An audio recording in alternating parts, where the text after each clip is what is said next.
Здравствуйте, дорогие студенты! Раздел гидродинамика. Тема уравнения Бернулли. Дисциплина гидравлика. Преподаватель специальных дисциплин Кулман Айдана Хайраткызы. План сегодняшнего урока: уравнение Бернулли для идеальной жидкости, уравнение Бернулли для реальной жидкости, измерение скорости потока и расхода жидкости. Для того, чтобы объяснить уравнение Бернулли, рассмотрим воду, текущую по трубе переменного сечения. С уменьшением площади сечения трубы скорость воды в ней возрастает. По второму закону Ньютона для увеличения скорости на воду должна действовать какая-то сила. Поэтому давление в широкой части трубы должна быть больше, чем в узкой. Стало быть, при сужении трубы давление в ней не будет возрастать, как может показаться на первый взгляд, а падать. Этот удивительный парадокс называется эффектом Бернулли по имени его открывателя Даниила Бернулли.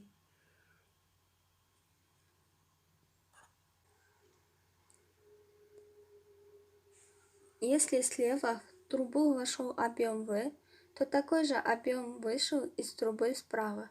Разность давления на концах трубы совершает при этом работу P1 минус P2, умноженные на V. При отсутствии потерь вся эта работа идет на увеличение кинетической энергии.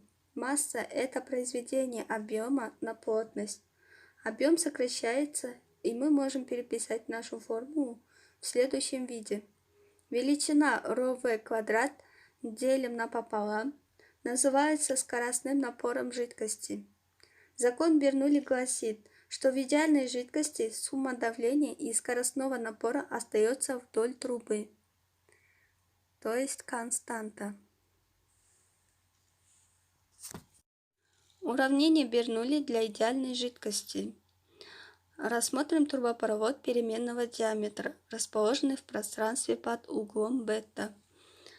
Сечение 1,1 имеет меньший диаметр, а сечение 2,2 имеет больший диаметр. Несмотря на то, что трубопровод имеет переменный диаметр,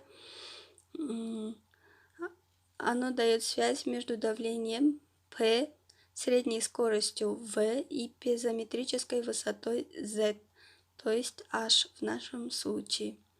В различных сечениях потока и выражает закон сохранения энергии движущейся жидкости, так как мы имеем идеальную жидкость. И мы с вами знаем, что идеальная жидкость используется для упрощения задач, и в ней не имеется никаких абразивных веществ, которые создают силой трения и потерь напора.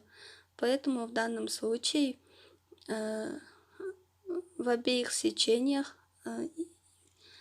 имеет вот такая вот картинка. Оно равно H и оно константа.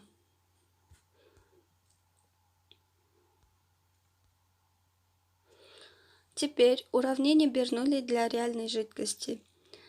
Уравнение Бернулли для потока реальной жидкости несколько отличается от уравнения. Дело в том, что при движении реальной вязкой жидкости возникают силы трения, на преодоление которых жидкость затрачивает энергию. В результате полная удельная энергия жидкости в сечении 1,1 будет больше полной удельной энергии в сечении 2,2 на величину потерянной энергии. Как мы видим в данной картинке, Z1 геометрическая высота плюс пьезометрическая высота плюс скоростная высота и потерянный напор между сечениями. Потерянный напор мы с вами обозначаем H потерянный 1,2. И кроме этого в уравнении появились еще два коэффициента альфа-1 и альфа-2, которые называются коэффициентами Кориолиса и зависят от режима течения жидкости. При ламинарном движении альфа равна 2, альфа при турбулентном режиме равно на 1. Для того, чтобы измерить скорость потока и расхода жидкости, мы с вами используем трубку Пито. Как измерить скорость напора? Для этого Пито взял длинную стеклянную трубку с загнутым концом и опустил ее в воду на нужную глубину.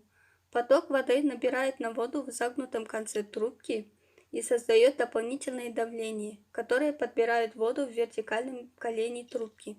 Чтобы рассчитать это давление, воспользуемся законом Бернулли, который говорит, что сумма статического давления и динамического напора в той линии тока остается постоянной.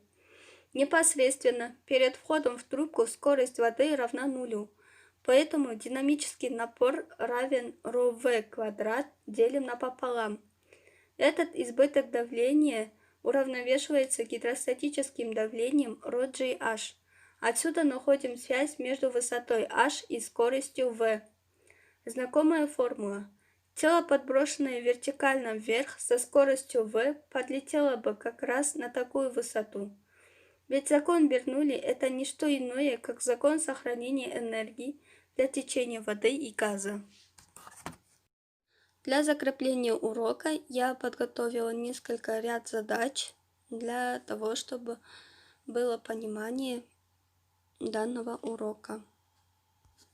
Спасибо за урок.